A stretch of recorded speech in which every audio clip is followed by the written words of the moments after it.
Hello, my Bill for Thousand Nation. How's everyone doing today? Hopefully everyone's having a great day. If not, I hope it gets better from here. I'm so sorry.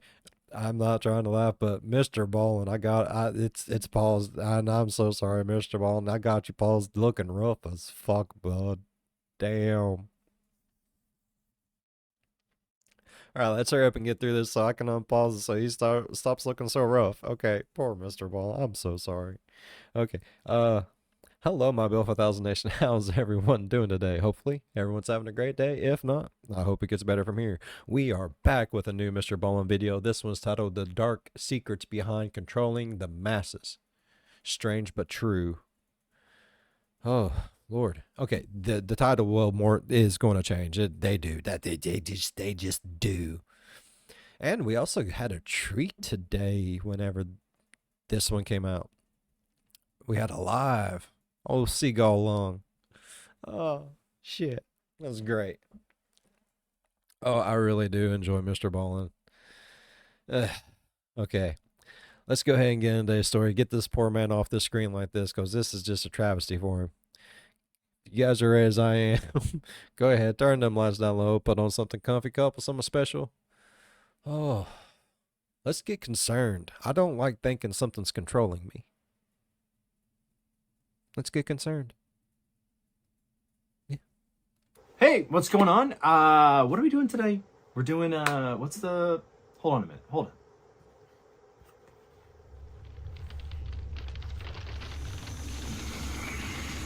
Feel the power building. He's going Today, fucking Super we're gonna cover Saiyan. two stories that are of the strange but true variety. But before we get into those stories, if you're a fan of the strange, dark, and mysterious delivered in story format, then you've come to the right place, because that's all we do, and we upload once a week. Not 3, 4, 5 times a week. I know, but it's still pretty good. We're still doing it, okay? Still pretty good. So, if that's of interest to you, please install hidden cameras all around the Like Button's house, and then live stream those cameras. He's in a rare mood in this one. I'm excited. Shit, I love it when MrBallen's in that rare form, bruh. Oh, I enjoyed his live too. That was hilarious as shit. Cameras to Facebook. Also, I'm gonna read them. Really help this.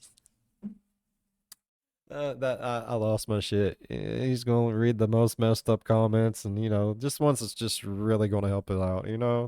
Help that stream 100%. Oh shit. please subscribe to our channel and turn on all notifications so you don't miss any of our weekly uploads. Okay, let's get into today's stories.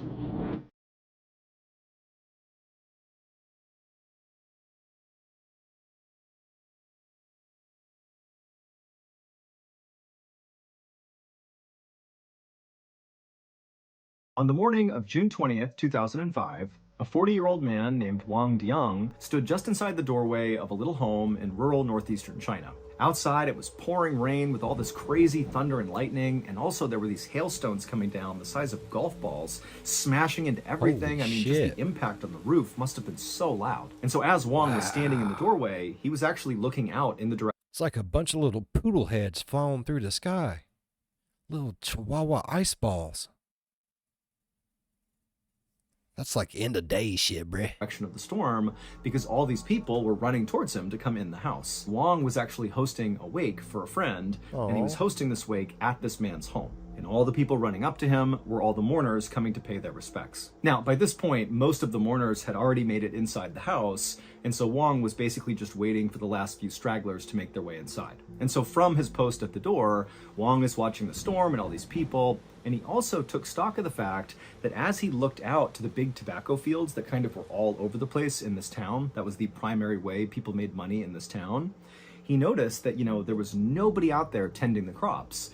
And even in rainstorms, people would tend these crops because this was their livelihood, but Wang understood why nobody was out there.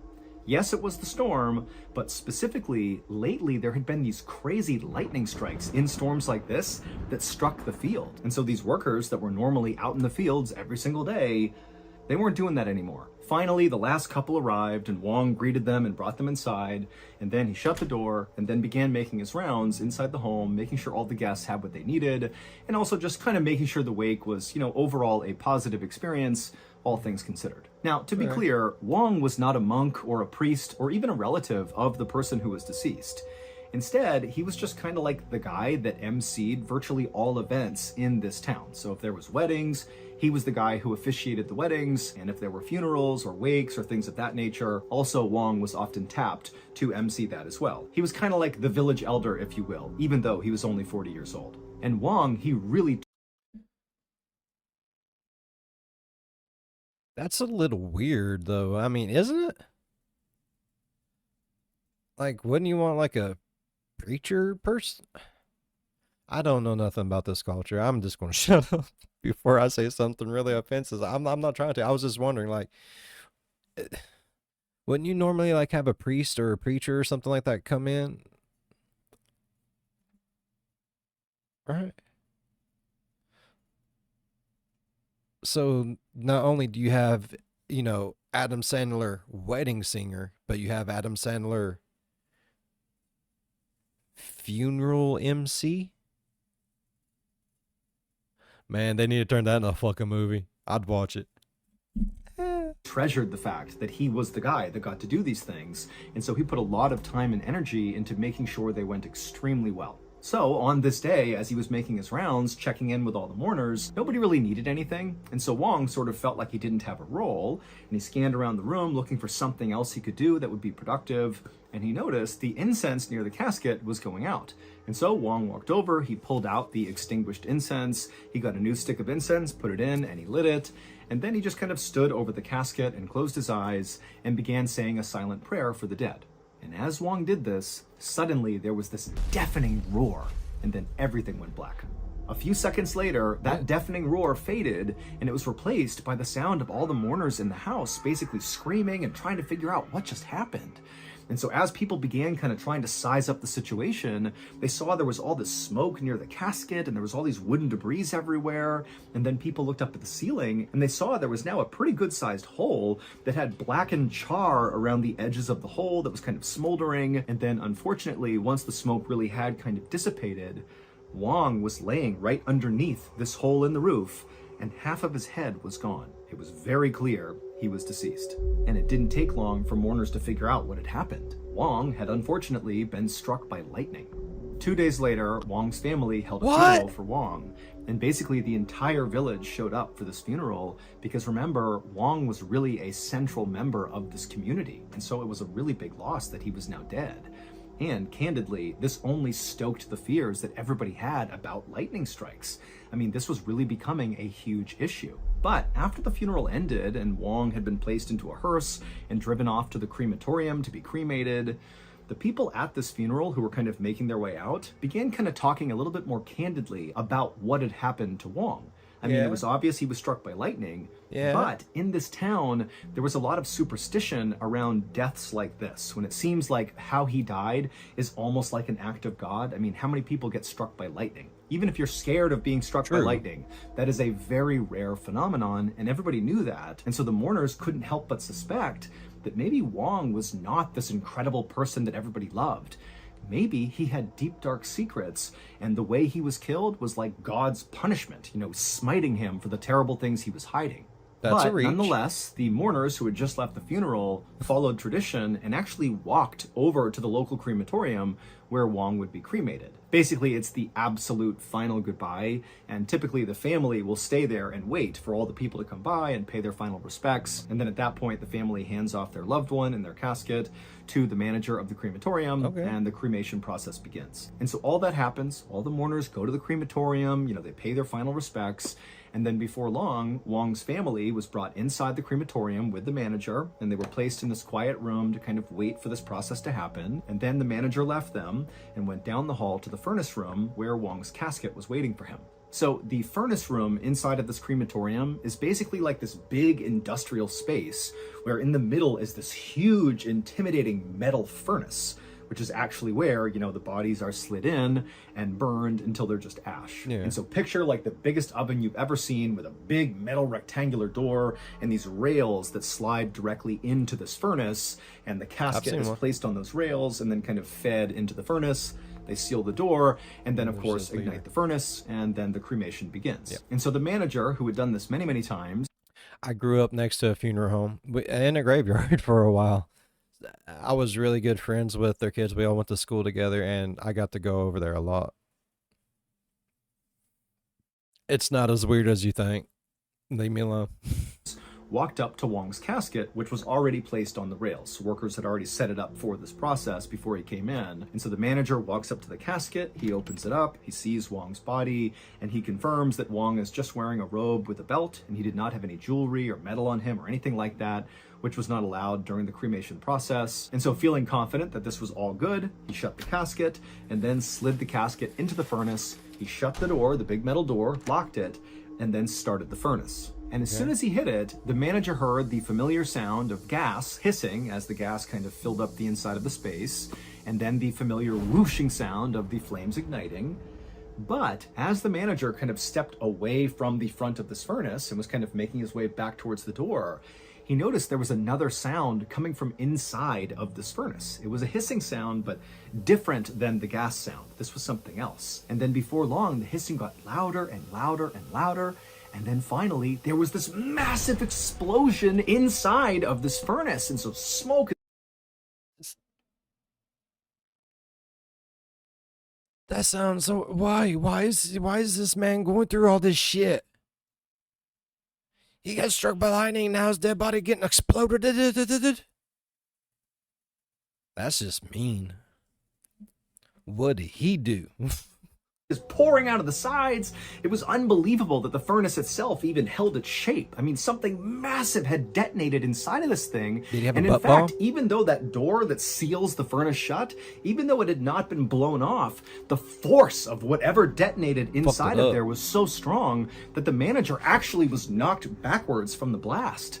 And so in a panic, he got up, and there's smoke filling the room, and there's flames kind of dancing out of the edges of this metal door in front of the furnace, and he hits the emergency stop, and the flames cut, but it's still...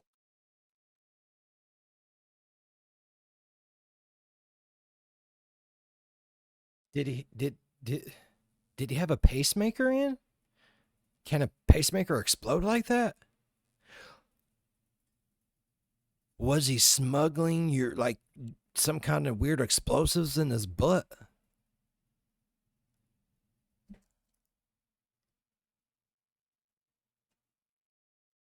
Sorry, Mr. Ball, I'll do it with you, man. If I ever notice that I got you on a face like that, I will try my damnedest to do it with you, so we both look horrible when we do it.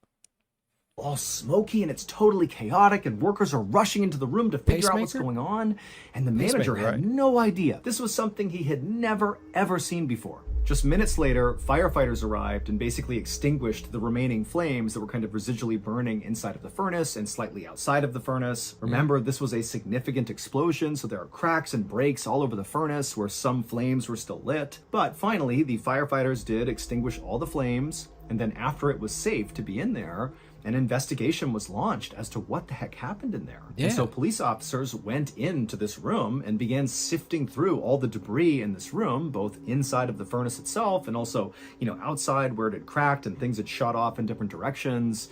And for a while, they found nothing. I mean, all they found were basically pieces of Wong, ash and some bone and some tissue from him. But there was nothing else that was unusual. But at some point, one of the officers did find something that was unusual. He found a piece of metal that was inside of the furnace that clearly should not have been there. Because remember, it's not allowed to have metal or jewelry or anything on the deceased when they're brought into the furnace. And considering what happened, they're like, okay, does this have something to do with the explosion? And so the officers kind of huddled around this metal and they began kind of cleaning it off to see if there was anything written on it. It's not a very big piece of metal. And eventually they had cleaned it off enough that they realized there was something written on it, and it absolutely explained what had happened here.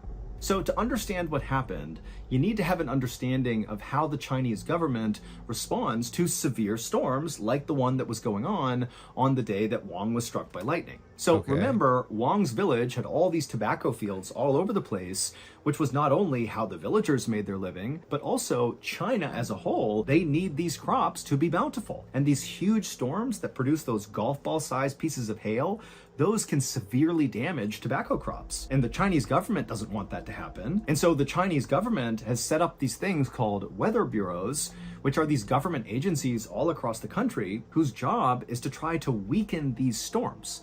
And the way they do that is very interesting. They use a chemical called silver iode that they put into the actual storm clouds. And what silver iode does is it attracts ice particles and water. And so with this chemical up in the clouds, it kind of breaks up the hail a little bit and either makes them really small. And sometimes this chemical can actually completely destroy the hail and convert it from hail to just plain old rain, which is great. So how... Look, I do know quite a bit about this stuff. Believe it or not, like a long, long time ago, like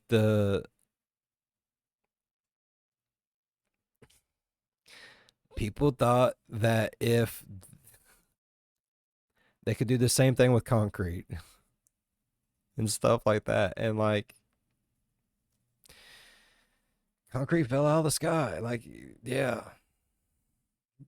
rocks and pebbles and shit. Like we've had some stupid ideas, but yes, it is a real thing. Just like there's places out in the ocean that causes electric pulses that can control way things move and stuff. Like I don't know if they actually do control the way stuff moves. I imagine they could, but they do have places like that. I'm a firm believer, bro. It is what it is. But yes, I do know that they have done this shit. And I know because I had to do a report for science, I think it was. Like some things that they would do way back in the day when they first got the idea compared to how they are actually done today. It was a project like that, and that's what I did it on because how they can actually do it with the, yeah. So, you know. How do these weather bureaus and this silver iode have anything to do with what happened to Wong? Well, unfortunately for Wong, the way these weather bureaus in China actually get this silver iode up into the clouds is they basically take a rocket launcher and fire a literal rocket, like an explosive device, that contains this silver iode inside of it. Yeah, they used to put in like stuff to where it'd come out like jet streams and shit, and it'd just go into the clouds. And the rockets get fired up into the sky, into the clouds where they detonate, and then the silver iode is kind of sprinkled all throughout the clouds. And unfortunately, on the day Wong was killed, one of those rockets were fired into the sky, and this rocket, it goes up, up, up, it goes into the cloud, but it doesn't detonate. It turns around and falls straight down, and it just so happens to go straight through that roof into Wong's head, blowing off a portion of his head. And then the rocket itself got embedded in his torso and did not detonate. And then when he was wheeled off to the crematorium and slid into the furnace, and that manager turned on the furnace, that hissing sound he began hearing right before the explosion was the sound of that rocket inside of Wong's torso heating up and then finally detonating. When the police officers found that little piece of metal, what they had found was actually a piece of the rocket itself. And when they cleared it off, they saw there was a serial number for that particular Weather Bureau rocket. And so that was how they were able to solve this mystery. 3 years after Wong's death, the Chinese government came out and said, yep, this is our fault, we did this. And so they compensated Wong's family 80,000 yuan, which is equal to about 12,000 US dollars. And while that's a pretty underwhelming settlement to be paying for somebody's life, what is significant that came out of this case is following Wong's death, the Chinese government altered their rockets that they fired into these clouds, and they added this feature where if for some reason the rocket goes into the cloud and doesn't detonate, it will automatically deploy a parachute and will safely fall to the ground and not detonate. What if the parachute doesn't deploy too?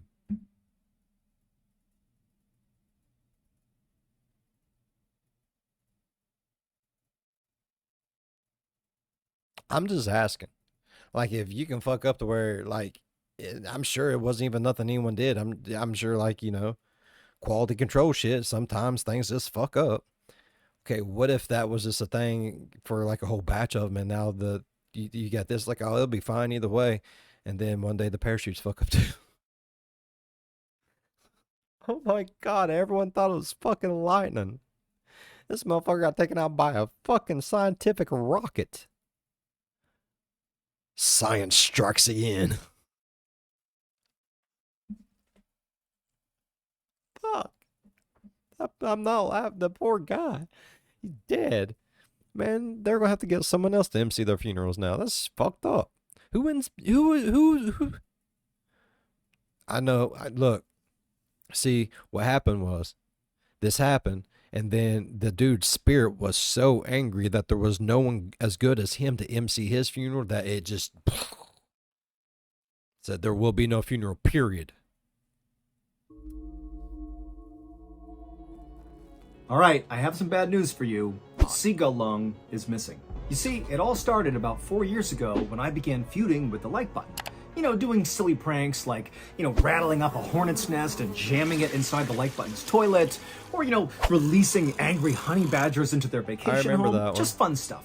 But lately, the like button has begun to retaliate, and it's escalating quickly. Just the other day, old Seagull received a package in the mail. He opened it up, and boom, it was a brand new lily pad. He was so excited, he hopped on it, getting ready to settle in for a nap, when he suddenly realized this was not a normal lily pad. This one was riddled in poison ivy and also strapped to the brim with fireworks and explosives. It was obviously the work of the like button. And the second Lung tried to move, it detonated, sending Lung flying across the yard. And it was at that point that something happened to Seagull Lung. He got laser vision and realized he was going to exact his revenge on the like button once and for all. And before I could stop him from going rogue, he was gone. And so unfortunately, it's now been a week and I still have not heard or seen Lung. And so naturally, I did the only thing anybody would do in this position, and that is I created a limited time merch drop.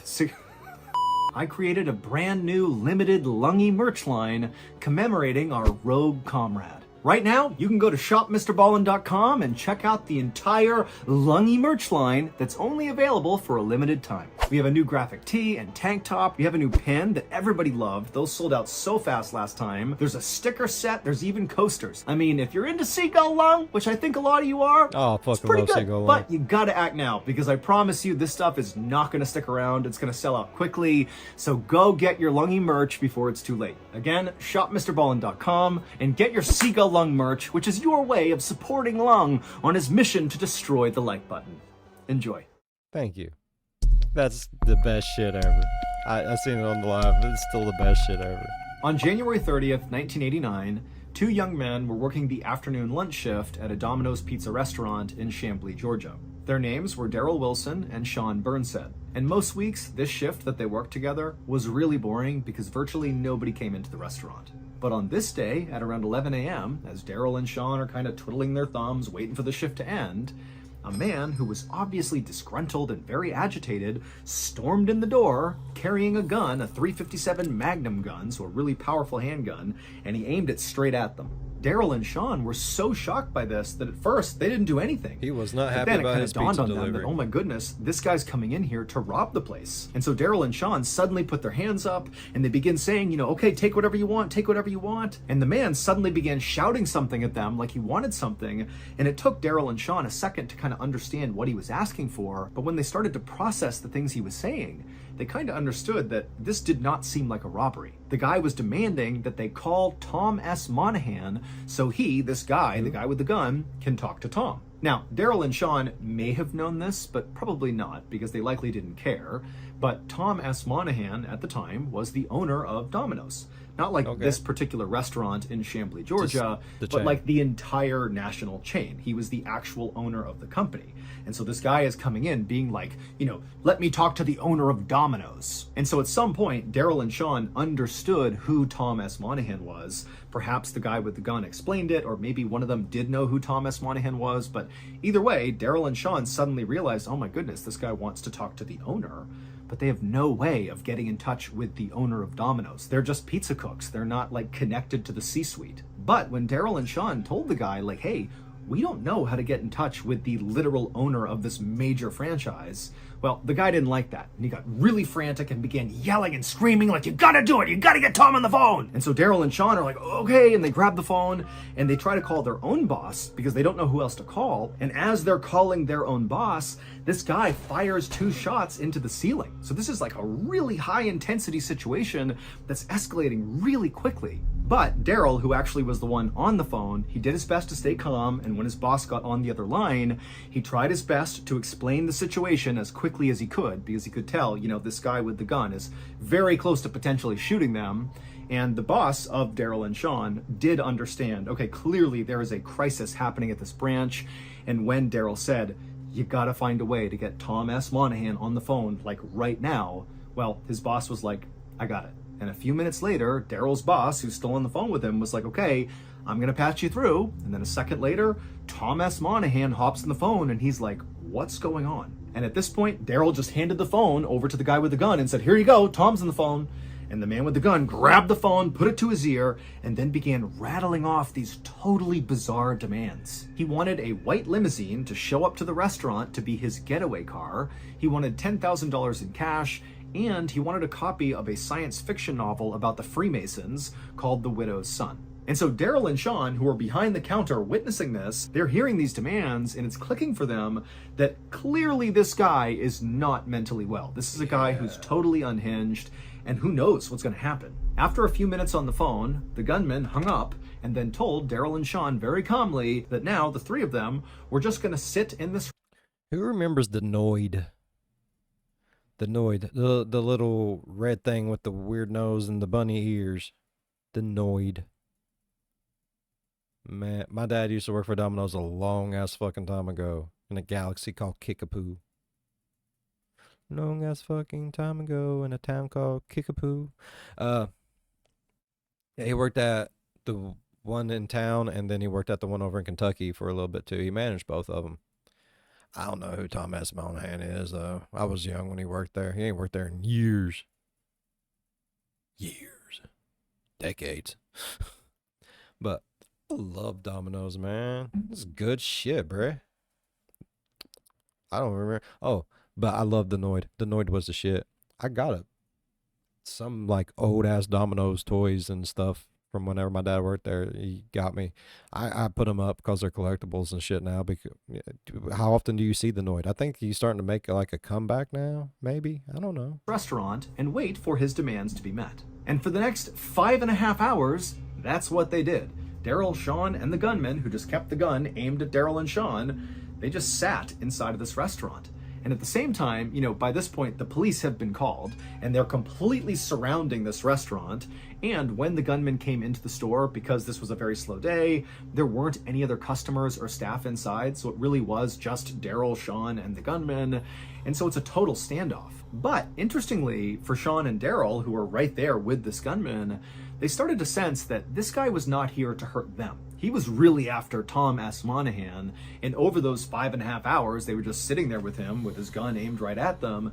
He periodically began telling them, you know, what his gripes were with Tom S. Monahan. The gunman told Daryl and Sean that Tom was specifically targeting him, the gunman, and also Tom was secretly communicating with the gunman when the gunman didn't want to talk to him, almost like telekinesis or something. And also the gunman told them that Tom S. Monahan periodically will walk around his property at night, kind of creeping around, you know, scaring the gunman. And Daryl and Sean, you know, they're hearing these things and not believing any of it, but they were very empathetic and said, oh yeah, I can understand why that would be an issue. I can understand why you'd come in here and demand to speak to Tom S. Monahan. Yep, totally get it. And that was just kind of how the day was going. And then around 4:30 p.m., so they've been in there a long time by this point, the gunman told Daryl and Sean that he was really hungry, so they better go make him some pizzas. So Daryl and Sean just got up, they went in the back, they made 2 large everything pizzas, and after they were made, they put them in boxes and slid them across the counter to the gunman. And at this moment, Daryl and Sean knew the gunman, in order to eat, would have to put his weapon down to open up the box and get the pizza. And so the second they handed it over, without even communicating with each other,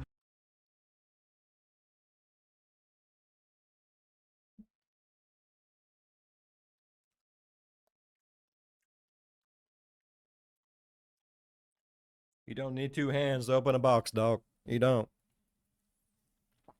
Bro, I can open a pizza box with my big toe, homie. I ain't lying, man. I got some like weird ass monkey toe things going on. Yeah, I can pick up a lot of shit with my toes. It's crazy. they kind of waited for the gunman to put the gun down.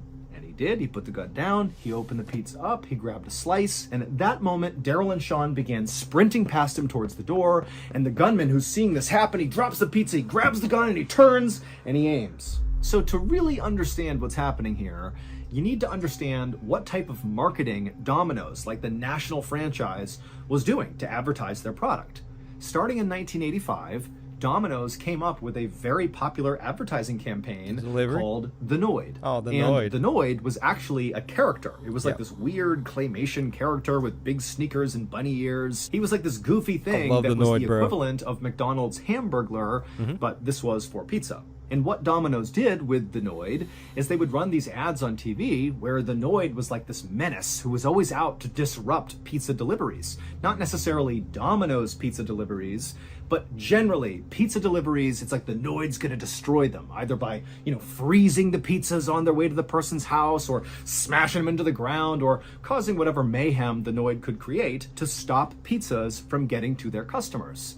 And so Domino's kind of catchy thing was avoid the Noid with Domino's. Meaning like Domino's, the chain, was the only chain capable of avoiding all the chaos that could disrupt you getting the thing you want, your pizza. And this advertising campaign was brilliant, not only because it really worked, people really liked Domino's because it did seem like they were superior, but also they were able to kind of franchise this character itself, the Noid. It became a toy you could buy, and there was talk about doing a TV show and maybe a movie around this Noid character. And Michael Jackson, like the king of pop, he put the Noid in one of his music videos. I mean, this was a really, really successful advertising campaign, but for as successful as this campaign was, it did unfortunately lead to what happened inside of this Domino's restaurant in Chamblee, Georgia. So on the day this gunman came charging in and held up the place, aiming the gun at Sean and Daryl, it would turn out the gunman's name was Kenneth Lamar Noid. And Kenneth Lamar Noid was not going into the store to get money or to steal food or to hurt, Daryl or Sean. He was there to get his revenge on Tom S. Monahan, who he looked at as the person responsible for coming up with this Noid campaign. Because Kenneth Lamar Noid was very mentally ill, and he believed the Avoid the Noid campaign was not a marketing campaign, but rather Tom S. Monahan specifically targeting Kenneth Lamar Noid, basically making him out to be this big villain. But Kenneth's plan for how to deal with this totally backfired, because in a totally ironic twist, by holding up this Domino's franchise and creating this huge standoff, he literally became like the Noid because no pizza deliveries could be had that entire day out of that franchise. And so Kenneth Lamar Noid, in an effort to stop Tom S. Monahan from running this Noid campaign, because I'm no villain, I don't go after pizzas, I don't try to stop people from getting their pizzas. In an effort to do that, that is exactly what he did. He literally became the human version of the Noid. And so after Daryl and Sean made a run for it towards the door, Kenneth did grab his gun and he did aim it at the two men, and he even fired it a couple of times, but he missed, and Daryl and Sean were totally unhurt. In fact, nobody got hurt. All that happened is Kenneth Lamar Noid looked like the Noid, and he got arrested. However, instead of going to jail, he was sent to a psychiatric hospital. As for the actual advertising campaign itself, which was very successful, Avoid the Noid, well, it would not survive this total PR nightmare, and Tom S. Monahan canceled it immediately after Kenneth Lamar Noid was taken off. So in a weird way, Kenneth actually did sort of get his revenge. Avoid the Noid. Domino's Pizza delivers. Call now. Hey everybody, just a reminder, we do have that new limited merch line that's all around Seagull Lung and him going rogue. There's the new graphic tee and tank top, there's the new pin, there's coasters, there's a sticker set. It's all really good stuff. Go to shopmrballen.com and get your Seagull Lung merch to help support our rogue comrade who's going out there to get his revenge on the like button.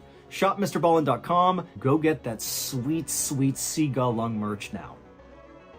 So that's going to do it. If you enjoyed today's stories, remember we have multiple podcasts under the Ballen Studios umbrella. We have Mr. Ballen. All right. I really enjoyed today's video. Yeah, I really did. If y'all enjoyed today's video as much as I did, please go down there, leave a thumbs up. It really does help the channel grow. While you're down there, if you want, go on over, slap that subscribe button, become part of the Bill for 1,000 Nation. We do some crazy shit here. If you want to know when that crazy shit happens, ding that bell. It might work for you. It might not. But if it do, jump in on one of my premieres, go over in the live chat and say, hey, Bill, we need to talk about that ding. It was so good. It dinged me on a level I've never been dinged before. And I really, really needed that in my life today. Thank you. And I'm like, man, no problem. Anytime you need ding, just holler on Bill 5000. Leave a like and dip. That's all you got to do. As always, be good to one another. I'll see you in the next one. Bye-bye. Damn, MrBallen. Look, you blow my mind sometimes, sir. I remember the Noid. I don't ever remember that happening. I remember the Noid. I remember the Noid quite well. I love the Noid. And actually, you know something? If y'all want, have this conversation and continue it out, hit me up on my Discord. That's right. We have a B5 Nation Discord. I'm going to link it in the description. It's also linked on my channel. It's like one of the first tabs you can come to. We have discussions there. I put up the videos and stuff that are coming out. That way it's easier for people to find in case, for whatever reason they don't want to get on YouTube, they can watch it through Discord. So, yeah, definitely go check me out. Go check me out. Hit me up. Do whatever over on the Discord. Yeah. It's fun. All right. As always, be good to one another. I'll see you in the next one. Bye-bye. Man, I think some Bill 5000 merch would have helped everything in that situation. It's just awesome. You can't go wrong with it, man.